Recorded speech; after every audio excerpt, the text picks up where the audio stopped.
মৰমৰ ছাত্ৰ-ছাত্ৰীসকল তোমালোক আটাইলৈ আমাৰ ইউটিউব চেনেল অসীমৰ হিমনা বিচাৰলৈ স্বাগতম জনাইছো। তোমালোকে দেখিছা আমি বৰ্ডত এটা টপিক লিখি ৰাখিছো অণু আৰু পৰমাণু। হয়, নৱম শ্ৰেণীৰ তৃতীয়টি লেসন এটমছ এণ্ড মলিকুলছ অৰ্থাৎ অণু আৰু পৰমাণুৰ বিষয়ে আজি আমি ইয়াৰ আৰম্ভণিখিনি আমি জানিবলৈ চেষ্টা কৰিম আৰু তোমালোকৰ লগত আলোচনা কৰিম।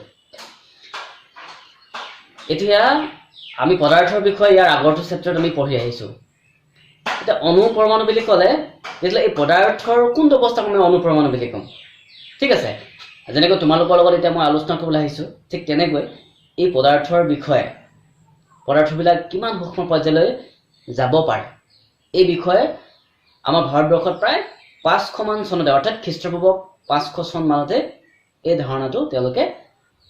লৈ আনিছিলে। অন্যজন দাৰ্শনিকে ইয়াৰ ওপৰত বিভিন্ন ধৰণৰ মত আগবঢ়াইছিলে। এইটো বহুত বিস্ময়কৰ কথা আছিলে। আচলতে এতিয়া পদাৰ্থ বুলি ক'লে আমি চক টুকুৰা যদি চাওঁ, এই চক টুকুৰা তোমালোকে দেখিছা, যেতিয়া এই চক টুকুৰা লেখি গৈ থাকোঁ তেতিয়াহ'লে ই কি হয় ক্ৰমান্বয়ে কমি কমি গৈ থাকিব। ঠিক আছে, তাৰ পৰা ক্ষুদ্ৰ ক্ষুদ্ৰ গুৰি আমি লাভ কৰি আমাৰ হাতত বগা লাগেনে? তোমালোকে মন কৰা, এই সাধাৰণ এই চক টুকুৰা যেতিয়া গুৰি হয়, আমাৰ গুৰি বৰ্ডৰ তলত গুৰি পৰি যায়, তেতিয়াহ'লে ই ইমান সূক্ষ্ম পৰ্যায়লৈ যাব পাৰে। তেতিয়াহ'লে এই সূক্ষ্ম পৰ্যায় কিমান অৱস্থালৈকে যাব পাৰে, অৰ্থাৎ ই কিমান সূক্ষ্ম হ'ব পাৰে। ঠিক সেই সময়ত দাৰ্শনিকসকলে ইয়াৰ ওপৰত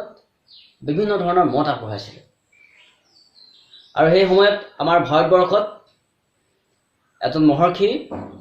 দাৰ্শনিক পণ্ডিত কণাদে পোনপ্ৰথমবাৰৰ বাবে এই পদাৰ্থৰ বিভাজ্যতাৰ ধাৰণাটো আমালৈ আগবঢ়াইছিলে। তেওঁ কৈছিলে যে এই পদাৰ্থ যিকোনো এটা পদাৰ্থ যদি তাক আমি সূক্ষ্ম পৰ্যায়লৈ লৈ যাওঁ, তেতিয়াহ'লে এটা অৱস্থাত বা শেষৰ অৱস্থাত সি তাক ৰৈ যাব। যাক কৈছিলে কণাদে পৰমাণু বুলি। সেই শেষৰ যি সূক্ষ্ম কণিকাটো, সেই সূক্ষ্ম কণিকাটোক কৈছিলে পৰমাণু বুলি। ঠিক আছে, প্ৰথমে নাম ক'লো কি? কণাদ। এটা সূক্ষ্ম যি অৱস্থাত তাক কোৱা হৈছিলে পৰমাণু। ঠিক সেই সময়তে আন এজন ভাৰতীয় দাৰ্শনিক পণ্ডিত পাকুধা কত্যায়নে এই যিটো পৰমাণু ধাৰণা, কণাদে দি যোৱা পৰমাণু ধাৰণাটো তেওঁ কৈছিল যে পৰমাণুবোৰ সংযোজিত অৱস্থাত থাকে, যাৰ কাৰণে ইহঁতক পৃথক কৰিব পৰা যায়। ঠিক আছে, বুজি পালা কথাটো? অৰ্থাৎ পৰমাণুবিলাক সূক্ষ্ম সূক্ষ্ম কণাৰে গঠিত, সেইটো আমি গম পালো। আৰু আমাক কণাদে ক'লে যে একেবাৰে যিটো সূক্ষ্ম পৰ্যায়, যাক আমি আকৌ বিভাজন কৰিব নোৱাৰো, সেই একেবাৰে সূক্ষ্ম পৰ্যায়টোক আমাক কি বুলি কৈছে? পৰমাণু বুলি তেতিয়া মত আগবঢ়াইছিলে। আৰু তাৰ পাছতে আমাৰ পাকুধা কত্যায়নে ক'লে যে এই সূক্ষ্ম পৰ্যায়বিলাক অৰ্থাৎ সূক্ষ্ম পৰ্যায়টোৰ পৰা আগত অৰ্থাৎ এই পৰমাণুবিলাক সংযোজিত অৱস্থাত থাকে, তাৰমানে লগ লাগি থাকে, যাৰ কাৰণে সিহঁতক পৃথক কৰিব পৰা যায়।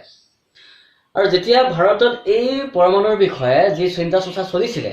ঠিক সেই একেটা সময়তে গ্ৰীকতো সেই সময়ত দাৰ্শনিকসকলে বিভিন্ন ধৰণৰ এই পৰমাণুবিলাকৰ ওপৰত বা পদাৰ্থৰ যি সূক্ষ্ম কণিকা তাৰ ওপৰত বিভিন্ন ধৰণৰ তেওঁলোকেও চিন্তা চৰ্চা অব্যাহত ৰাখিছিলে। আৰু এটা কথা মন কৰিব লাগিব, তেতিয়া কিন্তু কোনো বৈজ্ঞানিক দৃষ্টিভংগী তেওঁলোকে বা বৈজ্ঞানিক কোনো পৰীক্ষা নিৰীক্ষাৰ যোগেদি এই মতবিলাক তেওঁলোকে আমাক দিয়া নাছিল। মাত্ৰ তেওঁলোকে দাৰ্শনিক তত্ত্ব হিচাপেহে আমালৈ আগবঢ়াই দিছিলে। সেই সময়ত গ্ৰীকৰ ডেমক্ৰিটাছ আৰু লিউপ্ৰাছ এই দুজন দাৰ্শনিকেও এই পদাৰ্থৰ পৰমাণুৰ ওপৰত গৱেষণা ষ্টাৰ্ট কৰিছিলে। কথাটো বুজি পাইছা তোমালোকে? যে ডেমক্ৰিটাছ আৰু লিউপ্ৰাছে কি কৈছিলে যে আমি যদি এটা পদাৰ্থ তাক আমি সূক্ষ্ম অৱস্থালৈ লৈ যাওঁ, ভাঙি ভাঙি গৈ থাকোঁ, অৰ্থাৎ যিটো সূক্ষ্ম অৱস্থা পাব যাৰ পৰা বিভাজন কৰিব নোৱাৰিব, সেই একেবাৰে সূক্ষ্ম অৱস্থাটোৱে হ'ব এটম, যাৰ অৰ্থ হৈছে অবিভাজ্য আৰু তাক ভাঙিব নোৱাৰি। তেওঁলোকে ঠিক তেনেকৈ আমাৰ ভাৰতবৰ্ষৰ যি দাৰ্শনিক আৰু গ্ৰীকৰ সেই দাৰ্শনিক তেওঁলোকৰ মত প্ৰায় একেই আছে। কিন্তু এটা কথা মন কৰিব লাগিব, মই কৈছোঁ যে এয়া কেৱল দৰ্শন ভিত্তিক আছিলে। ইয়াৰ কোনো পৰীক্ষা নিৰীক্ষা হোৱা নাছিলে, কোনো তথ্য ভিত্তিক বা প্ৰমাণ ভিত্তিক বা তেনেকুৱা ধৰণৰ কোনো পৰীক্ষা নিৰীক্ষাৰ যোগেদি তেওঁলোকে আমাক এই বস্তুটো অৱগত কৰিব পৰা নাছিল। মাত্ৰ এটা ধাৰণাহে কৰি ৰাখিছিল ভাৰতৰ কণাত আৰু পাকুধা কত্যায়ন লগতে গ্ৰীকৰ লুচিপ্ৰাছ আৰু ডেমক্ৰিটাছৰ যি ধাৰণা এই ধাৰণাৰ পৰৱৰ্তী পৰ্যায়ৰ অৰ্থাৎ 13 শতিকাৰ পাছত অৰ্থাৎ 18 শতিকা যেতিয়া মৌল আৰু যৌগসমূহ চিনাক্তকৰণ হ'ল আৰু এই মৌল আৰু যৌগসমূহৰ যি বিভেদ বা পাৰ্থক্য সেই পাৰ্থক্য জানিলে মৌলসমূহ কেনেকৈ অৰ্থাৎ এই পৰমাণুবিলাকে কেনেকৈ লগ লাগে মৌল লগ লাগি যৌগ গঠন কৰে তাৰপিছত কি হয় ইত্যাদি ইত্যাদি কথাবিলাক খুব এটা বিস্ময় কৰি তুলিছিল বিজ্ঞানী মহলত আৰু তেতিয়া প্ৰতিজন বিজ্ঞানীয়ে সেই সময়ৰ প্ৰতিজন ৰাসায়নিক বিজ্ঞানীয়ে কি হৈছিলে এই বস্তু জানিবৰ কাৰণে বা এই পৰমাণুবিলাকৰ গঠনৰ বিষয়ে জানিবৰ কাৰণে কেনেকৈ যৌগ গঠন কৰে ইত্যাদি যি ৰাসায়নিক প্ৰক্ৰিয়া এইবোৰ ৰাসায়নিক প্ৰক্ৰিয়া জানিবৰ কাৰণে প্ৰত্যেকে আগ্ৰহী হৈ আছিল আৰু ঠিক সেই সময়তে এন্টনি এল লিভয়েছৰ আৰু লিউ পাউষ্টে ৰাসায়নিক বিজ্ঞানত দুটা গুৰুত্বপূৰ্ণ বিধি আমালৈ আগবঢ়ালে আৰু যিয়ে ৰাসায়নিক বিজ্ঞানৰ সেই সময়ত আমাৰ যি ভেটি সেই ভেটিটো স্থাপন কৰিলে তেতিয়াহ'লে আমি ইয়াৰ পাছত ৰাসায়নিক বিধিকেইটা তোমালোকৰ লগত আলোচনা কৰিম ওকে ছাত্ৰ ছাত্ৰীসকল এবাৰ তেতিয়াহ'লে আমি তোমালোকৰ লগত এই বিধিকেইটাৰ বিষয়ে আলোচনা কৰোঁ মই লিখি ৰাখিছোঁ ৰাসায়নিক সংযোগৰ বিধি আৰু প্ৰথমটো বিধি কোনে আগবঢ়াইছিলে এন্টনি এল লিভয়েছৰে তেওঁ আগবঢ়োৱা বিধিটো হ'ল ভৰৰ নিত্যতা বিধি অৰ্থাৎ ল' অফ কনজাৰ্ভেশ্যন অফ মাছ আৰু তেওঁ কৈছিলে এই বিধিটো যে ৰাসায়নিক বিক্ৰিয়া এটা সংঘটিত হওঁতে ভৰৰ সৃষ্টি বা বিনাশ হ'ব নোৱাৰে এতিয়া এই ভৰৰ নিত্যতা বিধিটো তোমালোকক মই দেখাবৰ কাৰণে তোমালোকৰ পাঠৰে প্ৰশ্নাৱলী 1 নম্বৰ কুৱেশ্যনটো অৰ্থাৎ 32 নম্বৰ পেজত থকা 1 নম্বৰ কুৱেশ্যন তোমালোকৰ বাবে মই লৈ আহিছোঁ দেই মন কৰিবা তোমালোকে আমাক দিছিলে যে সোডিয়াম কাৰ্বনেটৰ 5.3 গ্ৰামে ইথানইক এচিডৰ 6 গ্ৰামৰ সৈতে বিক্ৰিয়া কৰি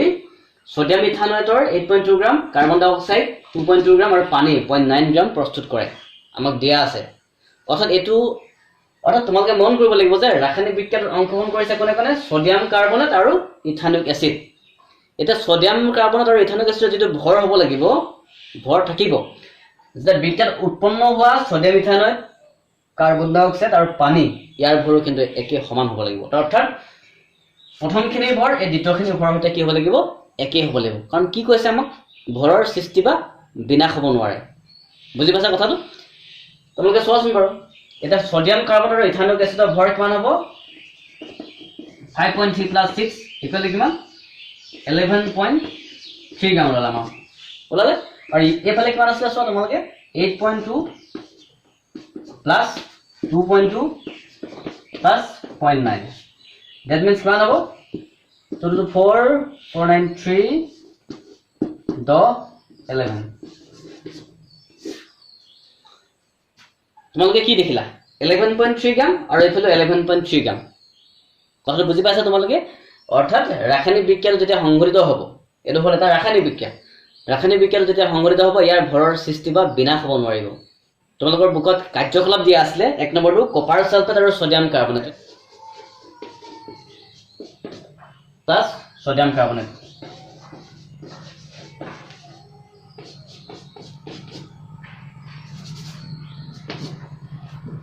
আমি যদি কপাৰ সালফেট আৰু সোডিয়াম কাৰ্বনেটক যদি আমি পানীৰ লগত মিহলাই এটা দ্ৰৱ প্ৰস্তুত কৰোঁ আৰু যদি দ্ৰৱটো প্ৰস্তুত কৰাৰ পিছত ইহঁতক যদি ওয়েটটো জোখা হয় ইয়াৰ যিটো ওয়েট আৰু ইয়াৰ যিটো ওয়েট আৰু যেতিয়া এই বিক্ৰিয়াটো সংঘটিত হ'ব ইয়াৰ ওয়েটটো কিন্তু কি হ'ব লাগিব এনেধৰণৰ আমি দেখিবলৈ পাম অৰ্থাৎ ইয়াৰ ওয়েট আৰু ইয়াৰ ওয়েট প্ৰথমতে যে থাকিব আৰু বিক্ৰিয়াটো অংশগ্ৰহণ কৰাৰ পাছত যেটো প্ৰস্তুত হ'ব সেই প্ৰস্তুত হোৱা ভৰটো কিন্তু আগৰ ভৰকেইটাৰ লগত কি হ'ব লাগিব সমান হ'ব লাগিব সেইটো হৈছে ভৰৰ নিত্যতা বিধি ঠিক আছে মৰমৰ ছাত্ৰ ছাত্ৰীসকল এবাৰ আমি ইয়াৰ ৰাসায়নিক সংযোগ বিধিৰ দ্বিতীয়টো বিধি তোমালোকৰ লগত আলোচনা কৰিম আৰু দ্বিতীয় বিধিটো আমাৰ প্ৰাউষ্টে আগবঢ়াইছিলে যাক স্থিৰনুপাত বিধি বুলি কোৱা হয় ল অফ কনষ্টেণ্ট প্ৰপৰ্চন আৰু এই বিধিটোত কোৱা হৈছে যে এটা ৰাসায়নিক যৌগত মৌলসমূহ সদায় নিৰ্দিষ্ট ভৰৰ অনুপাতত থাকে অৰ্থাৎ কথাটো হ'ল এনেকুৱা যেতিয়া প্ৰাউষ্ট হওক এন্টনি লিভয়েছৰ বা আন যিবিলাক বিজ্ঞানী আছিলে সেই বিজ্ঞানীসকলে এই মৌলসমূহৰ যি ধাৰণা বা মৌলসমূহৰ গঠন যৌগসমূহৰ গঠন এই বিষয়ে তেওঁলোকে চিন্তা চৰ্চা কৰিছিল আৰু প্ৰথমটো বিধিত কৈছিলে যে ৰাসায়নিক বিক্ৰিয়া এটা সংঘটিত হওঁতে ইয়াৰ ভৰৰ সৃষ্টি বা বিনাশ হ'ব নোৱাৰে আৰু তেনেস্থলত এই মৌলসমূহ বা যৌগসমূহ যেতিয়া লগ লাগোতে সিহঁতৰ যি ভৰ সেই ভৰটো কেনেদৰে একে হৈ থাকিব বা সেই মৌলসমূহৰ যিটো ধৰ্ম সেই ধৰ্মটো কেনেদৰে ৰাসায়নিক বিক্ৰিয়া সংঘটিত হোৱাৰ পাছতো একে অৱস্থাত থাকিব তাৰ ওপৰত তেওঁলোকে বিভিন্ন ধৰণৰ গৱেষণা আৰম্ভ কৰিছিলে আৰু ঠিক তেতিয়াই যেতিয়া ৰাসায়নিক বিক্ৰিয়া সংঘটিত হয় তেতিয়া কৈছিলে যে বিক্ৰিয়াটো যেনেকুৱাই নহওক বা বিক্ৰিয়াত অংশগ্ৰহণ কৰা মৌল বা যৌগটো যিয়ে নহওক লাগে কিন্তু সেই মৌলটোৰ যিটো ধৰ্ম তাৰ যি গুণ তাৰ যি ভৰ তাৰ গোটেই ক্যাৰেক্টাৰটো সদায় কি থাকে একে থাকে উদাহৰণস্বৰূপে আমি ল'ব পাৰো আমি পানীৰ বিষয়ে আমি চাই লওঁ কি কেনেদৰে অৰ্থাৎ এই পৰমাণুসমূহ কেনেদৰে সংযোজিত অৱস্থাত থাকে ঠিক আছে পেজ নম্বৰ 35 তোমালোকে চাবা মই এটা দেখাই দিছো তাত কেইবাটাও পৰমাণুৰ পাৰমাণৱিক ভৰ দিয়া আছে ওকে এটা হাইড্ৰজেনৰ পাৰমাণৱিক ভৰ সাধাৰণতে 1 হয় আৰু অক্সিজেনৰ কিমান হয় 16 হয় এটা H2 হলে মানে হাইড্ৰজেন কিমান থাকিব দুটা আছে গতিকে হাইড্ৰজেন 2 আৰু অক্সিজেন কিমান পাৰমাণৱিক ভৰ 16 গতিকে আমি কটাকটি কৰো 1:8 মানে অৰ্থাৎ পানীটো সদায় 1:8 অনুপাতত থাকিব এটা হাইড্ৰজেনে অক্সিজেনৰ লগতে যদি যোগ হয় বা অন্য যিকোনো মৌলৰ লগত যদি যোগ হয় তেতিয়ালে কিন্তু সদায় তাৰ যি পাৰমাণৱিক ভৰ সদায় কি থাকিব একে থাকিব এই কেতিয়াও সলনি নহয় অক্সিজেনে আন যিকোনো পদাৰ্থৰ লগত বা মৌলৰ লগত যদি আমি কওঁ যদি যোগ হয় তেতিয়ালে কিন্তু সদায় তাৰ পাৰমাণৱিক ভৰ এই 16 সদায় একে থাকিব ঠিক আছে ঠিক তেনেকৈ আমি আন এটা উদাহৰণ ল'ব পাৰো এমোনিয়া NH3 এমোনিয়া এটা নাইট্ৰজেনৰ পাৰমাণৱিক ভৰ কিমান 14 আৰু হাইড্ৰজেনৰ পাৰমাণৱিক ভৰ কিমান 1 গতিকে কেটা আছে 3টা গতিকে 3 গতিকে 14:3 এই অনুপাততে সদায় থাকিব এই নাইট্ৰজেনে আন যিকোনো পৰমাণুৰ লগত যদি যুক্ত হয় তেতিয়ালে তাৰ ভৰ সদায় 14 থাকিব বা হাইড্ৰজেনে যিকোনো এটা এই হাইড্ৰজেনটো তোমালোকে মন কৰা অক্সিজেনৰ লগ লাগতো ইয়াৰ পাৰমাণৱিক ভৰ সদায় 1 আছিল যেটা দুটা আছে কাৰণ আমি 2 লিখিছিলো ইয়াত 3টা আছে গতিকে আমি 3 লিখিছো কিন্তু হাইড্ৰজেনৰ পাৰমাণৱিক ভৰ সদায় কি হ'ব প্ৰতিটো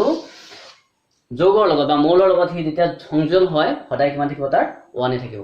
আৰু এটো আছে স্থিৰ অনুপাত বিধি তোমালোকে কথাটো বুজিবলৈ সক্ষম হৈছে নিশ্চয় আৰু যদি কিবা অসুবিধা লাগিছে তোমালোকে মোক কমেন্ট কৰি ক'ব পাৰা ওকে